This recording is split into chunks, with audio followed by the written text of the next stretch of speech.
You can call me crazy if you want, but I'm just going to out and say it. Everything is water.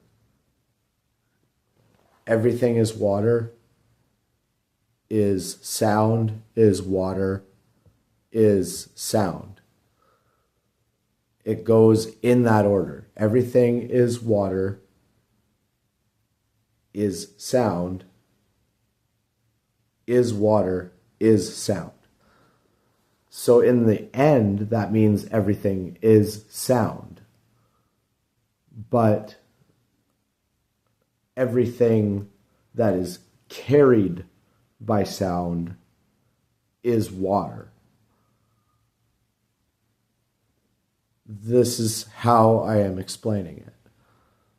This is the simplest way to get into it. I've tried making 3 videos already, and that is the best way that I can come to describe it, is that everything is water, is sound, is water, is sound.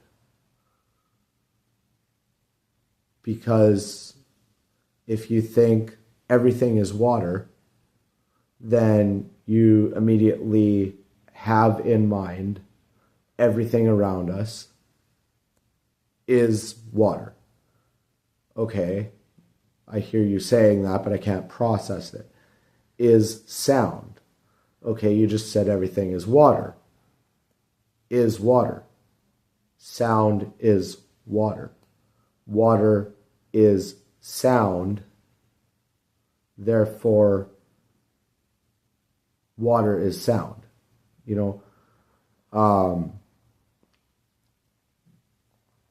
It's kind of like an order of operations. The more you combine things, the different type of combination you get, right? And so saying everything is water, is sound, is water, is sound. That is the least redundant that you can make it. It actually matters that way.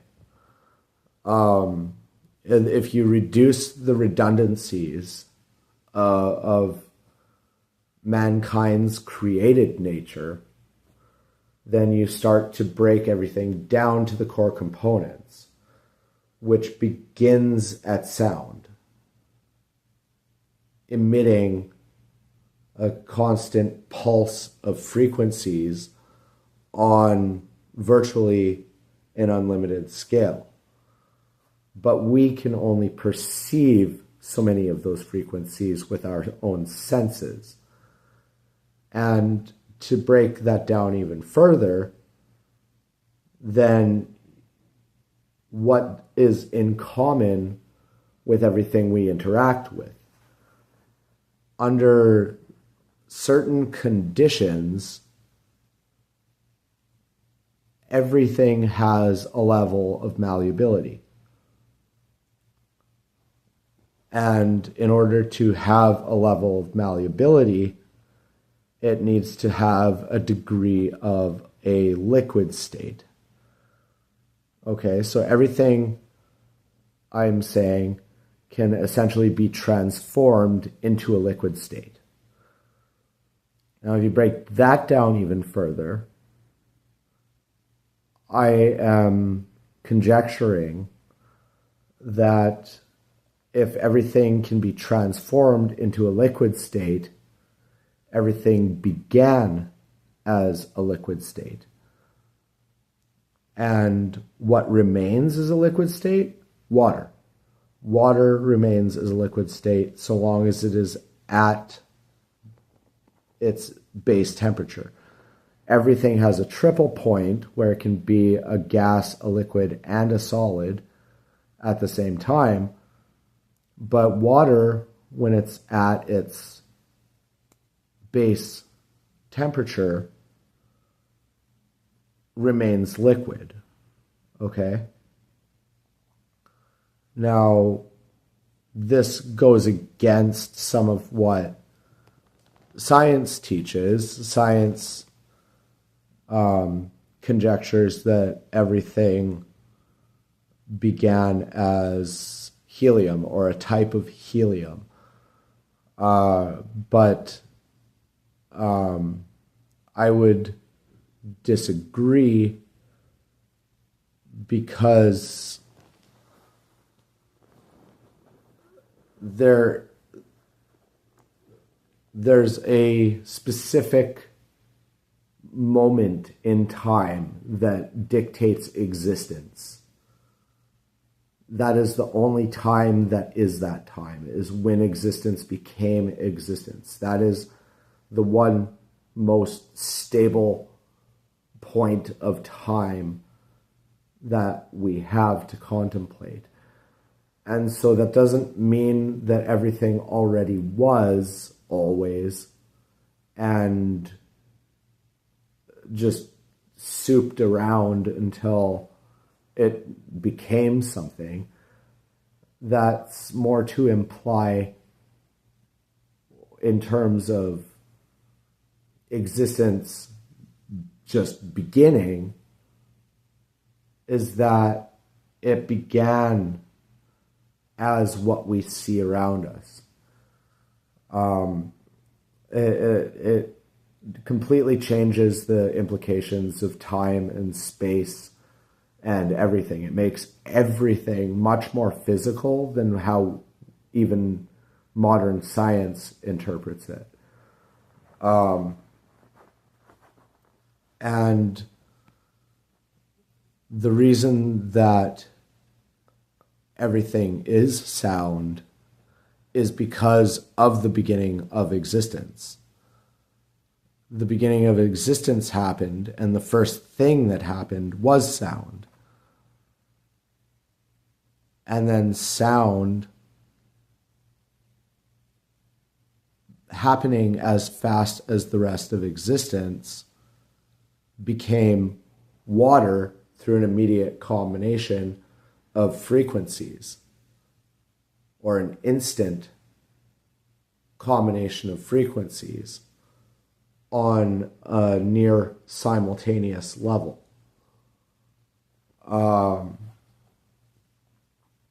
The idea behind this is that sound is essentially the platform of reality, and that platform of reality is resting upon existence. Existence as an actual physical object that you can touch, like I can grab whatever's around me with my hands, like all of that is existence. Okay? So the next thing that I want to address is us as humans. Yes, we are biological beings the way that we observe ourselves.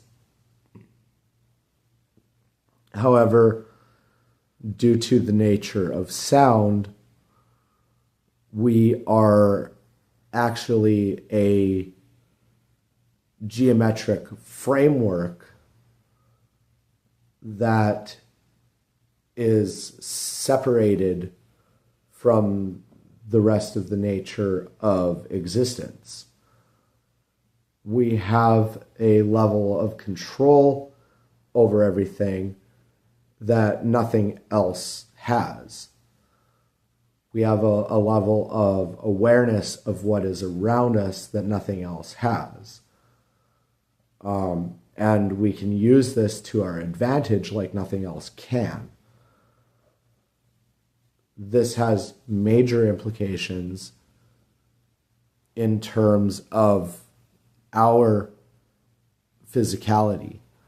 That is why I would get into the nature of spirit.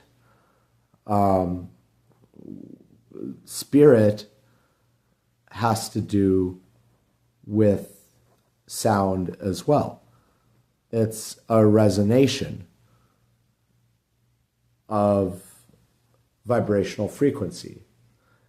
But the thing is, it's a self-contained resonation. It creates its own resonance. It pushes sound off of itself. Okay, so that's a lot different than other aspects of nature that absorb sound. Okay, other aspects of nature will create sound, but no other aspects of nature are their own self-contained resonance or resonation.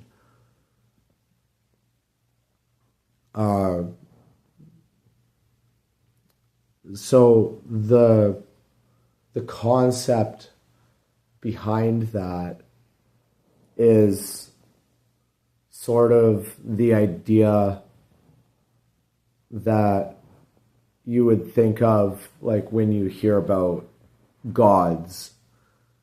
You know what I mean? Like the power to manifest, but it's on a much more grounded level than being gods, so to speak, right? We are spiritual beings, just on a much simpler level. We're spiritual beings. And the reason that we can manifest is because of the nature of sound and the vibrational frequencies that follow.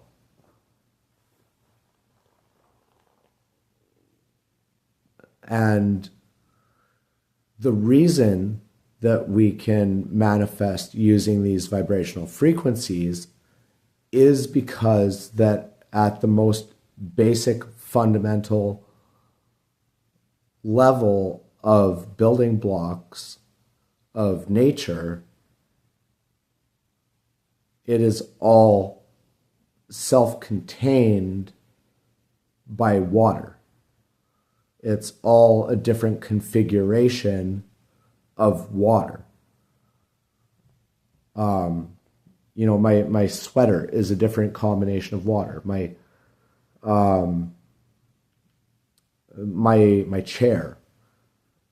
If you have a car, if you have like your bed is a different combination of water. Your shoes are a different combination of water. But it's because all of these elements are self-contained within the water. But without the water, they would not be self-contained. We are self-contained separate of it, but we are inside of it. It's sort of like the idea of having a camera attached to like some little snippers or something and doing some minorly invasive surgery in a human body. You can see inside what you're doing and you have a level of control, but you're separate from it. You can disconnect from that, right? You can just become a part of it if you want, or you can learn to adjust it, right? So all of this combined implies that there is just the nature of being. And the nature of being has to do with existence not making the sense we thought it would, which realistically we've been expecting all this time, but no one has come to this conclusion yet, aside from as far as I know, just myself. You know, like nature is not natural the way we define it, but nature, by nature of nature, is natural by being, right? But our perception of nature is not natural the way nature is. We don't see nature for what it is naturally. We see nature for what it does. You know, and that is not the nature of nature. You know, it's still as though everything has a personality, but we are the only ones that possess sentient consciousness.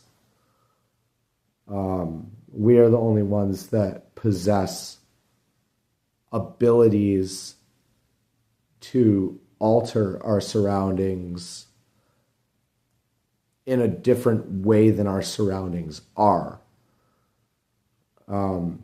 Every other part of nature, including animals, use nature the way nature is, the way nature provides for them. We are like that piece of sand inside of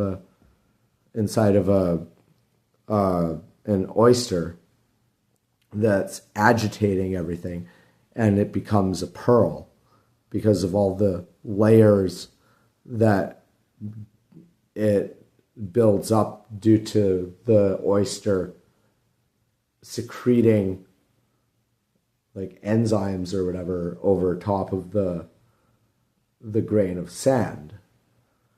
And so if you look at it that way, you know, if you look at us as sort of an agitation of nature, it makes more sense when you're comparing us differently to animals. You know, like animals are not very much an agitation of nature. Animals are very much a part of nature for what nature is.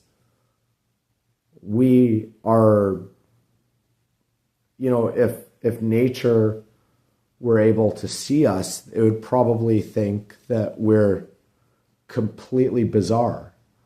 You know, it would probably almost find us to be an eyesore because there is nothing resembling itself to it. It would be curious of us at the very least. So, you know, this is just the nature of being. And the nature of being has to do with existence never having to have been. You know, it just kind of came to fruition. There was nothing, and then there was everything for what it is. And it's still coming together. Everybody is viewing everything in reverse as from a point of a singularity to an expansion, but it already started as a full expansion and it's coming to a point of a singularity, and that is what we are. We are the singularity. So it's already all happened, and it all happened instantly. It all happened completely all at once. And it happened as instantly as it would have never happened. You know, that's the best way I can describe it. Like it wasn't there, and then it was there. You know, it's just as basic as that, but also as mind-blowingly instant as that. You know, it's what I would describe as faster than the speed of light, you know. And if something were faster than the speed of light, it would happen and then you would see it. You wouldn't even see it happen. It would happen and then all of a sudden you'd notice it was there. And you'd be like, when did you get there? You know, like that's sort of what activity at faster at the speed of light would be perceived as to us. You know, we wouldn't be able to perceive it. It's sort of what we perceive as the invisibility that's before us when we look around us, you know, like if you can see across the room to your wall, then everything in between you and the wall is invisible. There is invisibility between yourself and the wall that you're actually seeing by seeing through, right? But it's happening so fast that you don't even realize that it's there. And so then you're just perceiving everything that is past it, right? So, you know, that brings you right to the edge of everything is water. That's where everything becomes a lens because of dedicated pressures and frequencies and levels of perception, and everything comes together, like I said, into the singularity, right? Which is self-contained in water, which is sound. And the sound is manifesting the water into itself, right? And that makes everything water, and that means everything is sound. It's a completely simultaneous happening. If this video caught your interest, or if you found it intriguing, or if it was helpful in any way, please hit the thumbs up button and subscribe if you would like more content like this. And I would appreciate if you were to share the video with others, and feel free to leave a comment.